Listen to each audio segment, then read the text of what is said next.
Welcome to this presentation about Providence Academy and what you can do to help advocate for this important historic site. My name is Sean Deniston. I'm a formally trained historic preservationist with a background in architecture, building pathology, real estate development, and building codes.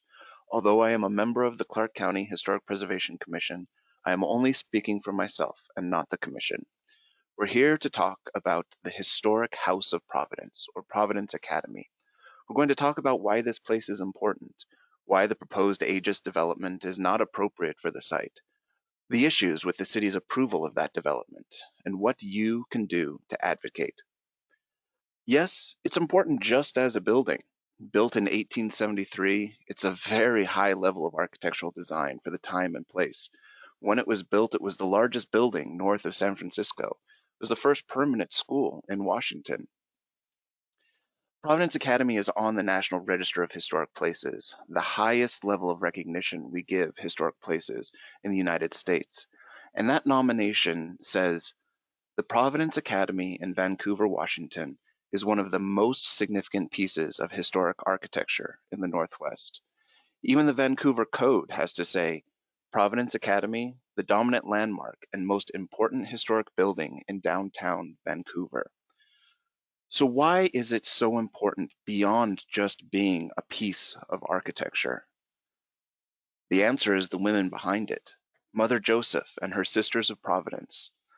Mother Joseph and her 4 companions landed in Vancouver in 1856 on the Feast of the Immaculate Conception with little more than their trust in God.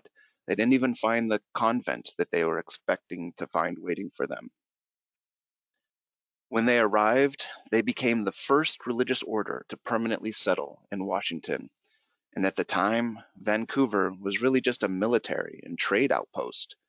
Whether a fort for Hudson's Bay or the US military post, the beginnings of Vancouver were very utilitarian. But through their work, the sisters were a bridge between this rough and tumble beginning and Vancouver as a civilized society. And one of the ways they did this was through building. On the left, you can see St. Joseph Hospital, the first permanent hospital in Washington. And on the right, there's Providence Academy, the first permanent school in Washington. But the sisters built not just here in Vancouver, but across the Northwest. They built 29 hospitals, schools, and homes for orphans, the elderly, and the mentally ill in Washington, Oregon, Idaho, Montana, and even southern British Columbia. They built the foundations for education, healthcare, and social services in the Northwest, including what is now Providence Health System. They built the foundation for the Catholic Church in the Northwest. The Vancouver that we know now exists in no small part due to the work of these sisters. They embodied the works of mercy, not just in their actions, but in wood, brick, and stone. These women transformed the face of the Northwest before women could even vote.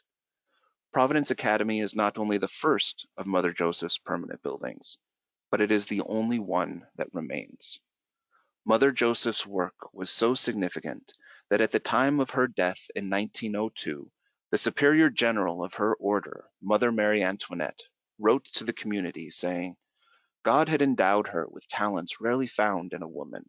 She excelled not only in the feminine arts, from the most ordinary to the finest, but she was also skilled in works considered the domain of men. She had the characteristics of genius, incessant works, immense sacrifices, great undertakings, and she never counted the cost to self. She exercised an extraordinary influence on the Church of the West. This is from the nomination of Providence Academy to the National Register of Historic Places. It's why Mother Joseph is one of the 2 representatives of Washington in Statuary Hall at the U.S. Capitol. One of the few women at the time, and even still. And if you look closely, you can see there's Providence Academy, right there on the base of that sculpture. The significance of the Sisters of Providence is tremendous, and their story is amazing, so much more than we can cover today. But this gives us a good view of why this place, why this site is so important.